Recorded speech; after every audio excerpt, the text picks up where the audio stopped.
माझी पोरी कशी चावते गालूला चावला मामाची गालूला चावते म्हणजे पोरी.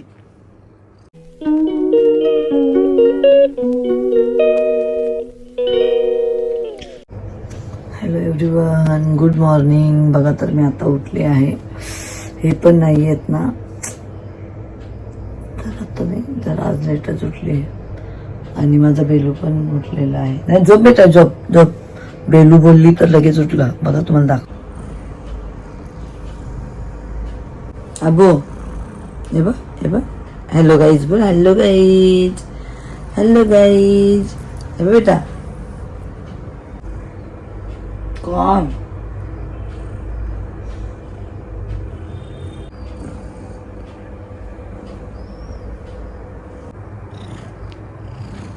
हा चावते का ग? चावते का? काय झाले? चावते का बेटा? बाबू माझी पोरी कशी चावते गालूला चावला मामाची गालूला चावते म्हणजे पोरी.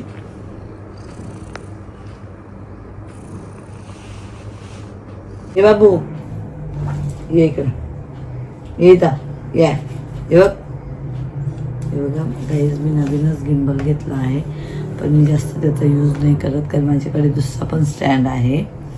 हा अजून नाही जमत मला जास्त व्यवस्थित यूज करायला, पण करते मी थोडंफार.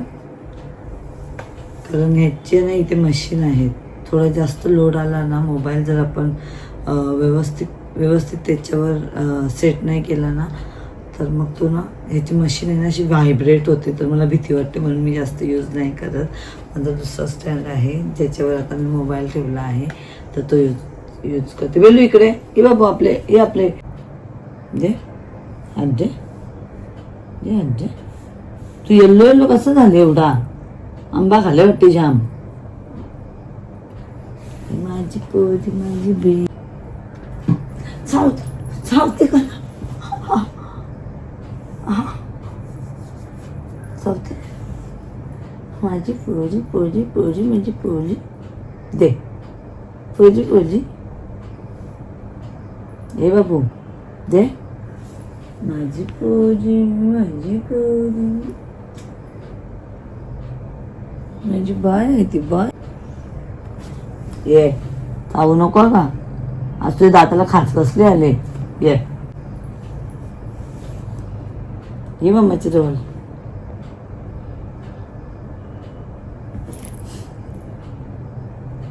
बेलू सोबत आता थोडाफार खेळून झालेला आहे आणि आता मी जाते आंघोळीला. आंघोळ करून घेते आणि मग तुमच्याशी बोलते. बघा तर काही आता मी फ्रेश झाले आहे आणि बेलू बघा.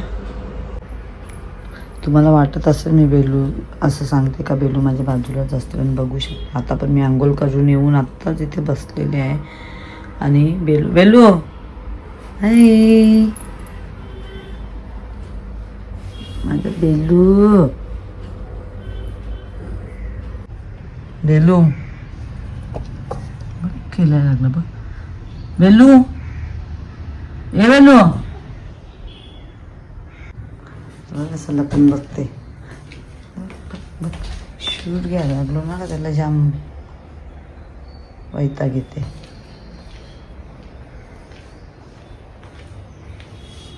हे बघ. बघा तर गाईज, मी रेडी झाले आहे आणि आता निघतच आहे. मी सलूनमधले नॅपकिन आज मशीनमध्ये धुवायला आणलेले. त्यातून एकदा नॅपकिन वगैरे असतील, टॉवेल असतील ते घरी घेऊन येते आणि मग ते धुवून येते. बघू शकता गाईज, ते नॅपकिन आहेत. हप्त्यातून एकदा मी घेऊन येते घरी धुवायला. क्लीन असले तरी पण आणते, कारण ते राहून पण त्यांना स्मेल येते. मला नाही आवडत थोडा पण स्मेल आलेला. सो मी नॅपकिन वगैरे सगळं घेऊन आणि आता चालली घेऊन. गाईज नॅपकिन घेऊन आलेली मी धुवायला. आता हे झालेले आहे ते घेऊन सलूनमध्ये. बघा तर गाईज, मी चालत चालली आहे. आताच रिक्षातून उतरली. हे पण नाही आहेत. हे असले का कसे आम्ही दोघं एकत्र येतो. बट आता हे पण नाही आहेत. तर आता रिक्षावाल्याने ते थांबवलं मला, पण आता इथून खूप चालायला लागेल कारण मी बॅक साईडला उतरले आहे. कारण रिक्षावाले आहेत ना इकडे द्वारकाकडे जाणारेच असतात ना, मग ते बॅक साईडला उतरतात. तर चला आता सलूनमध्ये पोहोचल्यावर मी तुमच्याशी बोलते. बघा तर गाईज मी आता आलेली आहे सलूनमध्ये आणि मी आता तुम्हाला दाखवणार आहे मी आता सकाळी काय करते ते. व्लॉगमध्ये तर तुम्ही बघतच असता, पण मी डेली व्लॉग बनवते म्हणून माझी डेलीची रुटीन काय आहे ते तुम्हाला माहीतच पाहिजे. तर बघा, काल रात्री मी तुम्हाला जसं दाखवलं 9:45 मला इथेच झालेले, सलूनमध्येच 9:45 झालेले आणि काम पण, आणि मी एकटीच होती म्हणून कालचा तो पसारा आहे तसाच ठेवून गेला.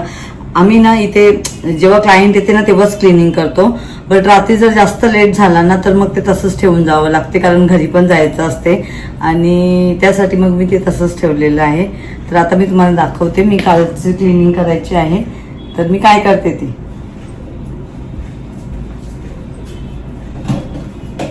बघा तर हेअरकट झालेली, हेअरकटला जे जे लागतं ते मी बरोबर ठेवलेलं. काल टाईमच नाही भेटला, 9:45 झाले तरी क्लायंट होते इथे, सॉरी 9:45 क्लायंट गेली सगळे. त्याच्यानंतर मग जे आम्ही इथून निघाली डायरेक्ट घरी गेली, जेवण केलं आणि मग जेवली आणि मग झोपलो आम्ही. त्याच्यानंतर मग आता मी आली सकाळची पण, आणि जास्त रुटीन मला दाखवता येत नाही. जेवढं मला आता तुम्ही बोलाल ब्लॉगमध्ये तुम्ही झोपून उठता ते दाखवता, त्याच्यानंतर मग तुम्ही इकडे येता ते दाखवता, मग कामं कधी करतात. तर मी कामं पण करते पण तेवढा शूट घ्यायला टाइम नसते कारण तुम्हाला माहितच आहे शूट घेण्यामध्ये खूप वेळ जाते आणि जर मी शूटच घेत बसली तर माझी कामं तशीच राहते. म्हणून जे जे पॉसिबल होते तेच मी व्लॉगमध्ये घेते. तर आणि जेव्हा जेव्हा पॉसिबल होईल तेव्हा मी जे करते ते पण दाखवत जाईन घरामध्ये काम, असं आहे. तर मग मी जेवढं पॉसिबल होईल तेवढं दाखवत जाईल. आणि हा, या ब्लॉग रुटीन असते ना माझी तीच दाखवणार आहे. फक्त मला दुपारी क्लासेस वगैरे असले तर शूट घेता येत नाही, जसं जमेल तसं मी घेत जाईन. कारण कसं आहे माहिती आहे का, मी आता किती दिवस, भरपूर दिवस झाले म्हणजे अशी बघते 10-15 दिवस झाले मी आता शूट वगैरे करते ना, म्हणजे स्वतःचे ब्लॉगिंगचे शूट करते ना. मी बघते ना कामं रखडतात थोडी, कारण शूट घेता घेता एवढा वेळ जाते ना, जिथे क्लायंटला अर्धा घंटा जाते तिथे मग 1 घंटा लागतेच. कारण कसं सेटअप वगैरे असते आणि व्यवस्थित एक चुकला तर दुसरा पण घ्यावं लागते. त्यासाठी मग जेवढा पॉसिबल होते तेवढा मी दाखवते आणि खूप पण दुपारी नाही होत पॉसिबल. आणि क्लासेसमध्ये पण जर मी क्लासेसच्या पण व्हिडिओ घेत राहिली तर माझं मुलींकडे लक्ष कमी राहील. तुम्ही बोला व्हिडिओमध्ये जास्त, व्लॉगमध्ये जास्त माझं लक्ष राहील, तर मला तसं नाही करायचं. माझ्या आवडीसाठी मी त्यांचा नुकसान नाही करू शकत, पण तरी पण तुम्ही बघता कधी कधी असतात क्लायंट, ते पण दाखवते मी. जास्तीत जास्त मला दाखवण्याचा प्रयत्न करते कारण माझी डेली रुटीन आहे ही, किंवा माझ्या स्वतःच्या लाईफस्टाईलवर ब्लॉग आहे म्हणून मी जास्त त्यांना हे करत. पण जर ते त्यांना यायचं असेल तर ते येतात पण ब्लॉगमध्ये, आवडते त्यांना पण थोडा थोडा मी टेक घेत राहीन क्लासेसचे पण. नाहीतर मग तुम्हाला असं वाटेल का नुसती बोलबच्चन देते, माझ्याकडे क्लास चालू आहेत. पण जेवढे माझ्या ओळखीमध्ये आहेत त्यांना सगळ्यांना माहिती आहे इथे क्लासेस किती चालू असतात. आणि तुम्ही माझ्या इन्स्टाच्या व्हिडिओ पण बघू शकता, त्याच्यामध्ये छोटे छोटे टेक असतात तेव्हा पण तुम्ही बघू शकता का माझ्याकडे क्लासेस असतात का नाही. तर चला मी करते क्लिनिंग.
सो गाईज बघा आता वाजलेले आहेत 5:45. दुपारचा मला शूट घेता नाही आला, पॉसिबल नाही झाला, क्लायंट पण होते आणि क्लासेस पण आहेत, त्यासाठी नाही घेतला व्लॉग, जमलाच नाही. आणि आता आपल्याकडे एक क्लायंट आले स्पासाठी, तर त्यांना दिसत नाही काहीच. आधी ते मला बाहेरूनच विचारलं, त्यांची फॅमिली त्यांना घेऊन आलेले, बट त्यांना स्पा करायचं. त्यांनी विचारलं मला स्पाचे किती, तर मग मी जे आहे ते सांगितलं आणि त्याला वॉश पण करायचं होतं. तर स्पामध्ये वॉश ॲड नसते, म्हणजे ॲड असेल तर त्याचे वेगळे पैसे असतात, नुसते स्पाचे वेगळे असतात. तर मग त्यांना विचारलं मी, तुम्ही हेअर वॉश केलं आहे का? ते बोलले नाही. तर मी बोलले ठीक आहे, त्याचे 100 रुपीज होतील. ते बोलले चालले. तर मग त्यांना मी सांगितलं बसायला, तर ते मला स्वतःहून बोलले मला दिसत नाही, तर प्लीज मला बसायला मदत करा. तर मी केली. पण आता मला कुठंतरी असं वेगळंच वाटते, फील होते का मी त्यांना एक्स्ट्रा चार्ज सांगितला, बट मी ते नाही त्यांच्याकडून घेणार. जे स्पाचे आहेत तेच घेईन पैसे, एक्स्ट्रा नाही घेणार, जे हेअर वॉशचे असतात ते. तर बघा मला दाखवते त्यांना. गायत्री त्यांचा वॉश करत आहेत. तर मी दाखवते एक मिनिट. हे बघा गायत्री त्यांचा वॉश करत आहे. आता तोपर्यंत मी दुसरी इकडे मी स्पाचं रेडी करते इथे. गायत्रीचा वॉश होईपर्यंत माझा पण सगळं रेडी करून होईल. तर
खरंच मी ब्लँक झाले आहे.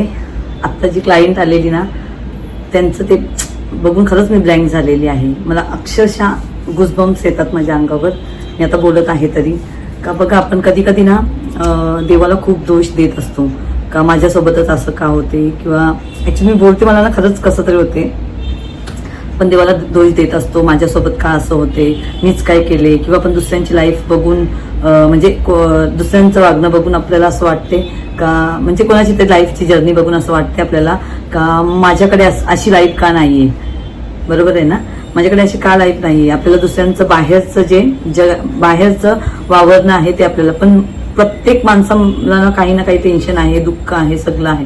पण खरंच आज ना एक गोष्ट शिकली का, खरंच सांगते, म्हणजे असं ब्लॉगमध्ये बोलायचं म्हणून नाही, कारण माझ्या पण आयुष्यात खूप उतार चढाव येऊन गेलेले आहेत. बट ना खरंच या माणसांकडून शिकावं. आपल्याला देवाने 2 हात दिल्यात, पाय दिल्यात, डोळे दिल्यात, सगळं दिल्यात, पण जर एखाद्याची दृष्टीच व्यवस्थित नसेल, म्हणजे तिला दृष्टी कमी असेल, डोळ्यांनी त्यांना जास्त दिसत नसेल. आता ऍक्च्युली जेव्हा त्या आल्या ना इकडे, जेव्हा एंटर केली ना, तर मी डोर ओपन केला, 2 मिनिट मी त्यांच्याकडे बघतच होती. मला असं वाटलं का ते चुकून आले असतील, कोणाचा तरी ऍड्रेस शोधायला आल्यात. बट त्या बोलल्या सलून आहे ना. मी बोलली हां. तर मग त्यांनी बाहेरूनच विचारलं स्पा करायचं आहे तर काय करणार का, म्हणजे हां या तुम्ही. तर त्या आल्या आणि बसल्या. जेव्हा बसल्या तेव्हा मला एवढं म्हणजे मला थोडंफार वाटलं का काहीतरी प्रॉब्लेम आहे, बट एवढं नव्हतं माहीत. जेव्हा ते मला बोलल्या ना, माझ्या हातला धरून मला बसवा, मला मला म्हणजे समजत नाहीये, मला दिसत नाही व्यवस्थित, तर मग मी त्यांना बसवलं.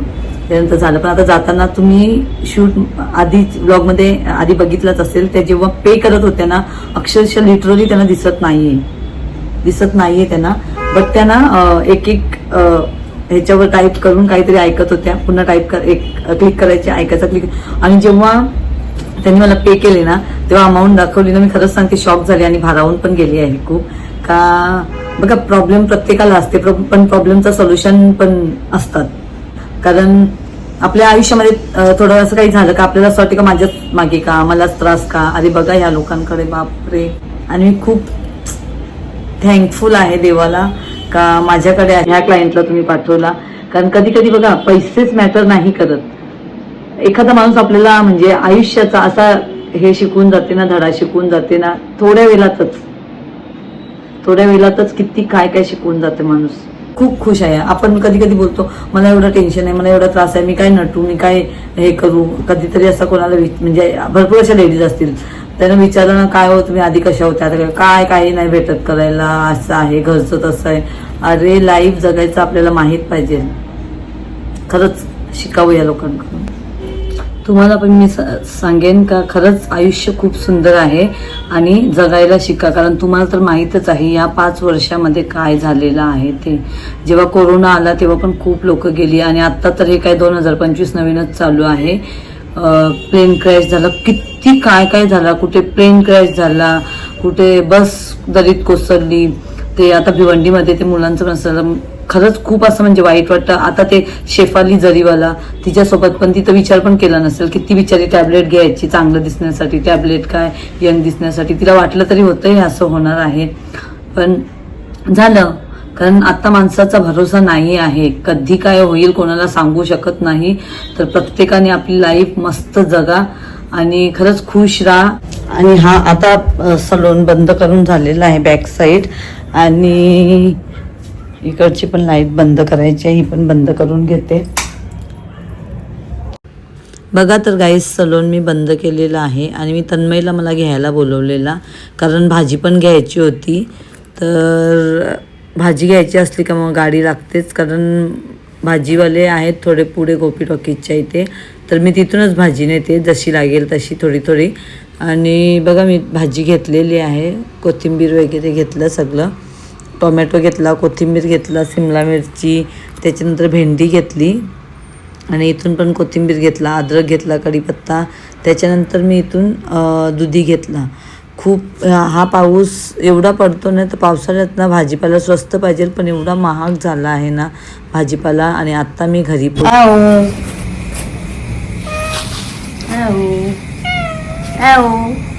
भूक लागते का काहीच. मी आता घरी आलेली आहे, थोडासा भाजीपाला पण घेतला, आणि घरी आली तर बेलूसुद्धा दरवाजातच बसलेला होता. मी शूट करणार होती पण माझ्या हातामध्ये पिशव्या होत्या भाजीच्या आणि बॅग पण होती, सो मला घेता नाही आला. आता पण दाखवते. आता मी बेडरूममध्ये येऊन बसले आहे आणि बेडरूम माझ्या जवळच आहे बघा, मी दाखवते. ए अब्बू माझी पोजी, ए बेलू माझी पोजी, ती माझी पोजी ये.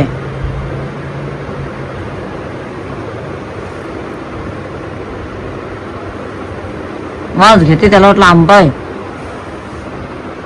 हे बोधी माझी पोजी या बो बोल हाय गाईज, बोल हाय गाईज बोल.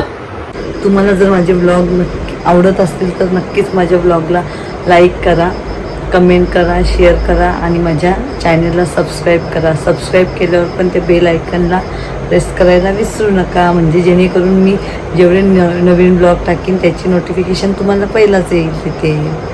तर बाय, गुड नाईट.